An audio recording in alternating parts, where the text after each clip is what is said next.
अस्सलामुअलैकुम students, how are you. कैसे हैं आप? उम्मीद है कि आप सब खैरियत से होंगे। आज हमारी बीए इंग्लिश थर्ड ईयर जो पोइट्री की हमने सीरीज़ शुरू की हुई है, उसमें जो पोएम नंबर 8 है उसका लेक्चर मैं डिलीवर करने जा रहा हूँ। और पोएम है जी one art that is composed by Elizabeth Bishop. और Elizabeth Bishop she was born in 1911 and died in 1979। अब इस पोएम के अंदर उसने क्या कहा है और उसका जो एटीट्यूड है वो कैसा है, तो इसके बारे में मैं आपको थोड़ा सा इंट्रोड्यूस करवाता हूँ।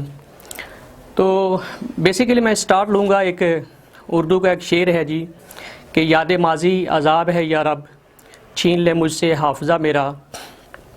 तो जो पोइटिस है तो उसका भी थोड़ा सा ये थीम बन रहा है। उसने जो ये पोएम लिखी है उसके अंदर भी रिफ्लेक्शन है इसी चीज़ का कि जो चीज़ें हमें तंग करती हैं, हमें परेशान करती हैं, तो हम उनको बेहतर है कि भूल जाएं। The things that pinch our mind it is better to forget them.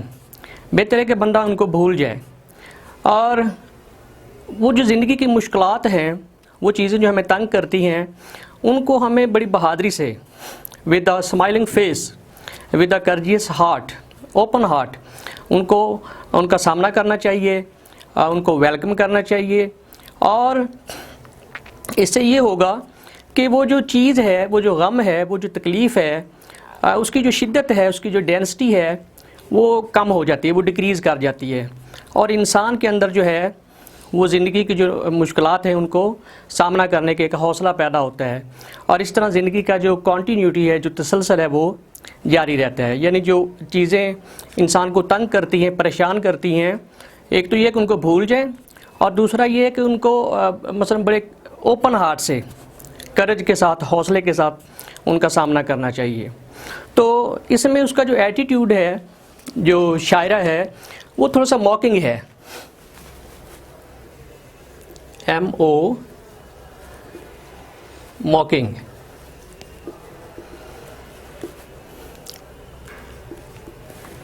अब ये मॉकिंग एटीट्यूड क्या होता है कि उसका जो एटीट्यूड है डेट इज़ नॉन सीरियस है, वो संजीदा नहीं है।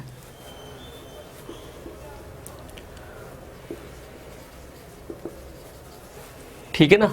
यानी इसका जो एटीट्यूड है वो मॉकिंग है, फ्राइवोलस है, नॉन सीरियस है। लेकिन इस पोएम के अंदर जो उसने मैसेज कन्वे किया है that is deep one, that is very serious. उसने एक बहुत ही संजीदा जो मैसेज है वो दिया है। मसलन उसने मजाक की, आप यूँ कह लें कि मजाक में उसने एक बहुत ही काम की, बहुत ही पते की बात कर दी है इस पोएम के अंदर। तो इसका हम शुरू करते हैं, इसको ट्रांसलेट करते हैं, उस असर में जो डिफ़िकल्ट वर्ड्स हैं वो एक्सप्लेन करता जाऊंगा, और जो भी इसके अंदर और भी मुश्किलात होंगी वो भी इंशाल्लाह आपके सामने डिस्कस की जाएंगी। तो वो स्टार्ट लेती है जी, the art of losing is not hard to master. यानी first of all she is going to tell us that if you are determined to forget those things that pinches you, that pinch your mind, that irritate you, जो आपको irritate करती हैं, जो आपको तकलीफ़ देती हैं। तो अगर आप ये डिटर्मिन्ड हो जाएं, you are determined to forget those thing, तो ये कोई मुश्किल काम नहीं है। That is not a difficult process, it is not difficult to be learned at. इसमें महारत हासिल करना, इसमें एक्सपर्टीज़ हासिल करना, इस फ़न में, इस आर्ट में कोई मुश्किल काम नहीं है। अब मैं आपको थोड़ा सा ये भी बताता चलूँ कि ये जो आर्ट है, असल में क्यों उसने इसको वन आर्ट, ये जो प्रोसेस ऑफ फॉरगेटिंग है, बेसिकली वो सारी जो बात कर रही है वो प्रोसेस ऑफ फॉरगेटिंग है।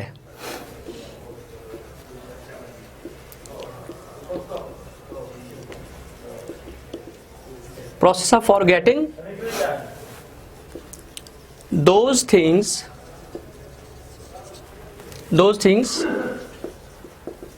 which disturb a man। तो डेट इज इक्वल टू, उसको उसने वन आर्ट कहा है जी, वन आर्ट। अब ये उसने जो सिमिलरिटी क्रिएट की है, ये जो उसने वन आर्ट कह रही है, ये क्यों कहा है? Why she has labelled this art, this process to one art. उसने वन आर्ट का जो लेबल है इसके ऊपर क्यों लगाया है? तो बेसिकली वो इसलिए कहना चाह रही है कि जिस तरह हम कोई चीज़ सीखते हैं, तो मतलब कोई फ़न सीखते हैं, तो वो स्टेप बाय स्टेप सीखते हैं, यानी पहले थोड़ी सी प्रैक्टिस करते हैं, फिर थोड़ी ज़्यादा करते हैं, फिर ज़्यादा करते हैं, और एक दिन आता है कि हम उस फील्ड के अंदर हम जो है वो एक्सपर्ट हो जाते हैं, हम उसके अंदर वेल वर्स हो जाते हैं, यानी हम माहिर हो जाते हैं। तो यही वजह है कि उसने ये जो प्रोसेस ऑफ फॉरगेटिंग है, इसको 1 आर्ट का लेवल, 1 आर्ट का दर्जा दिया है। तो इसके लिए तो प्रैक्टिस करनी पड़ेगी, प्रैक्टिस। और सबसे पहले उसने जो शुरू वाली लाइन है, स्टार्टिंग लाइन, उसमें जो साइकोलॉजिकल इफेक्ट है उसका बड़ा अच्छा उसने इस्तेमाल किया है कि लोगों को ये बताया जाए कि अगर आप डिटरमिन्ड हैं, if you are determined to learn this art, तो इट इज़ नॉट डिफ़िकल्ट। और ये बार बार इस पोएम के अंदर जो है ना, वो बार बार इस चीज़ को रिमाइंड करवाती रहेगी। The art of losing is not hard to master, to master. To master का मतलब है to become expert.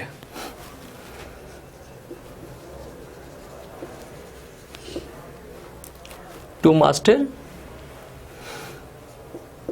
To be expert, कि इसमें एक्सपर्टीज हासिल करना, इसमें एक्सपर्ट होना, इसको सीखना कोई मुश्किल काम नहीं है। सो many things seem filled with the intent. अब ये फुल वर्ड जो है ये इंटेंशन है, लेकिन उसने शॉर्ट फॉर्म में एक किस्म का उसने स्लैंग सा इस्तेमाल किया है। इंटेंट का मतलब है इंटेंशन। उसने लिखा है जी INTENT, इंटेंट, और इसका फुल अगर इसका मैं नाउन बनाऊं तो डैट इज़ इंटेंशन। इंटेंशन, और इंटेंशन का मतलब जो होता है वो है इरादा या प्रॉमिस।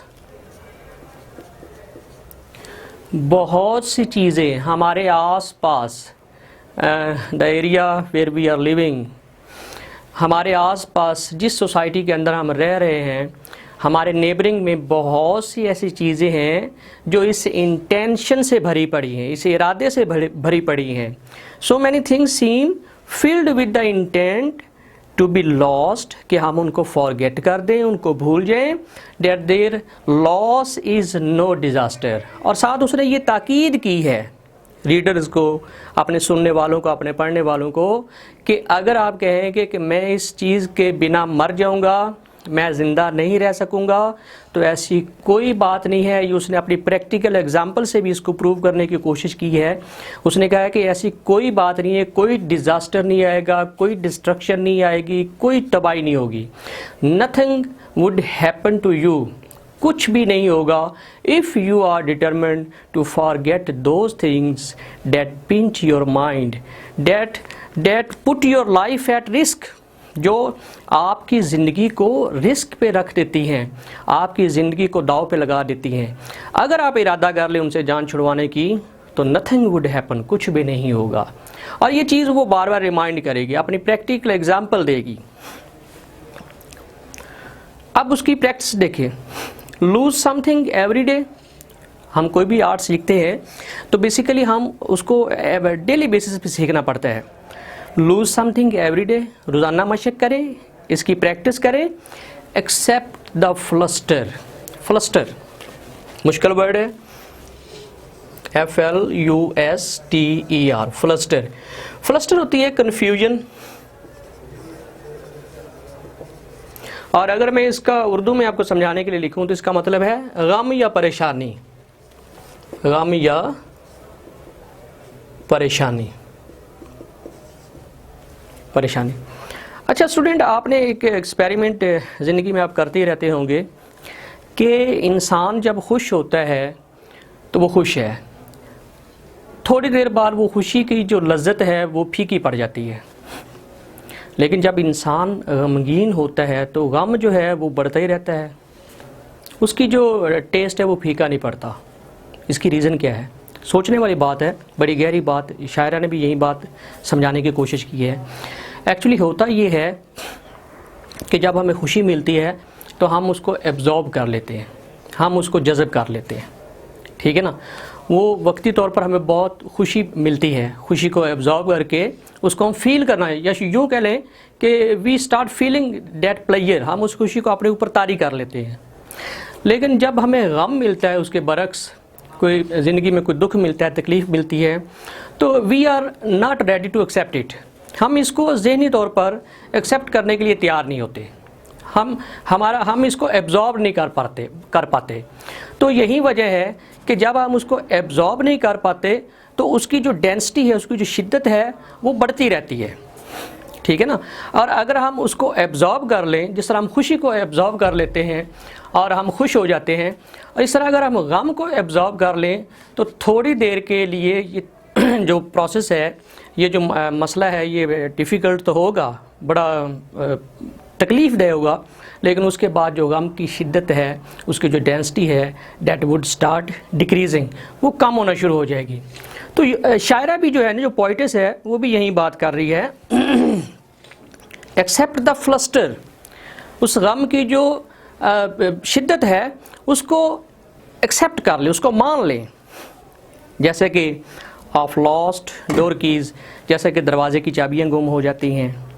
द और बैडली स्पेंड, या कोई ऐसा लम्हा जो आपने बड़े बुरे तरीके से गुजारा हो, ठीक है ना, जो आपको पिंच कर रहा हो। कई ऐसी यादें होती हैं जो इंसान को पिंच करती हैं। The art of losing is not hard to master, और फिर वो उसको रिमाइंड करवा रही है कि इफ़ यू आर वरी, अगर आप परेशान हैं, that you would be destroyed, आप डिस्ट्रॉयड हो जाएंगे, तो नथिंग वुड हैपन, और ये कोई इतना मुश्किल काम नहीं है, इसमें आप एक्सपर्ट हो जाएंगे। जब आप एक्सपर्ट हो जाएंगे तो फिर कोई मसला ही नहीं रहेगा।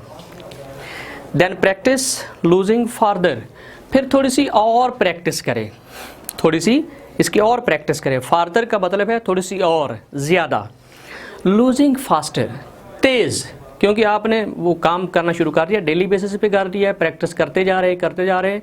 वो जो वॉल्यूम ऑफ वर्क है, वॉल्यूम ऑफ प्रैक्टिस, उसको इंक्रीज़ करते जाएं, और फिर उसके साथ थोड़ी सी तेज़ हो जाएं। प्लेसेस एंड नेम्स, जगह, कई जगहों से इंसान की यादें बड़ी वाबस्ता होती हैं, जब याद आ जाती हैं तो दिल की धड़कनें वैसी तेज़ हो जाती हैं। नेम्स, कुछ नामों से इंसान अटैच हो जाते हैं, जगह भूल जाएं, नाम भूल जाएं।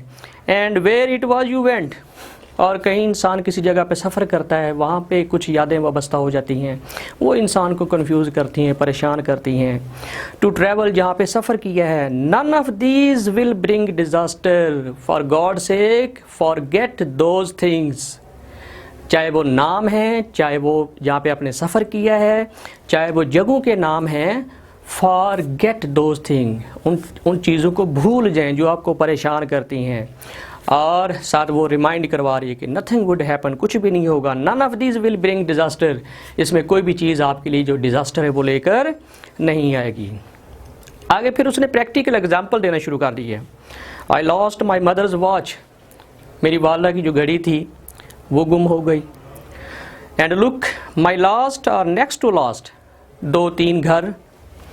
ऑफ 3 लव्ड हाउसेज वेंट, उनको ये खो गई, भूल गई।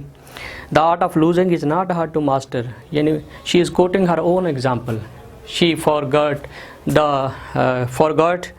3 houses, she forgot her mother's watch.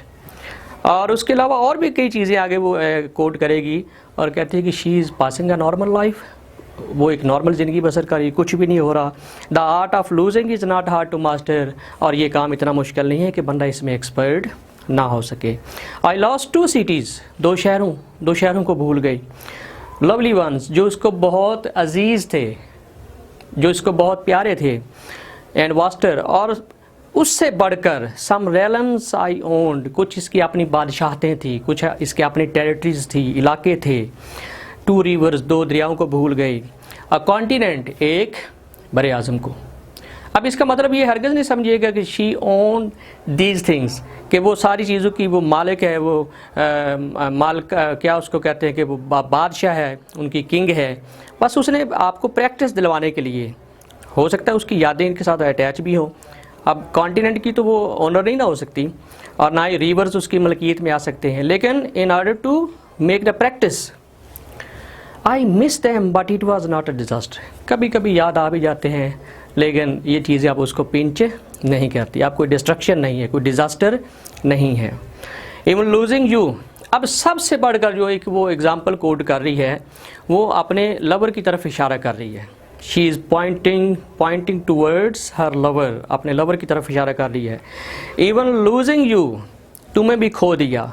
The joking voice a gesture I love, ठीक है ना, इशारतन मजाक ही मजाक में वो ये बात कर रही है कि तुम्हें भी, मुझे ऐसे लगता था कि without you I would die, मैं मर जाऊंगी, मैं ज़िंदा नहीं रह पाऊंगी, तुम्हारे बगैर ज़िंदगी फीकी हो जाएगी, मैं एक लम्हा भी नहीं बसर कर पाऊंगी। लेकिन I shan't have lied, I shall not have lied, ये मैंने झूठ बोला था, काश मैंने ये झूठ ना बोला होता। ये उसका मॉकिंग एटीट्यूड है। झूठ क्या बोला था कि she would die without him, कि उसके बगैर वो मर जाएगी, लेकिन वो मरी नहीं है। She is passing A happy life, normal life. तो ये फिर झूठ साबित हो गया। इट इज़ एविडेंट, और ये बात इस चीज़ की गवाह है। एविडेंट, EVIDENT, एविडेंट, एविडेंस से निकला है गवाह, गवाही है। ये इस चीज़ का विटनेस है, इस चीज़ का सबूत है, प्रूफ है। किस चीज़ का प्रूफ है? The art of losing is not too hard to master, कि ये काम इतना मुश्किल नहीं है कि बंदा इसमें एक्सपर्ट ही ना हो सके।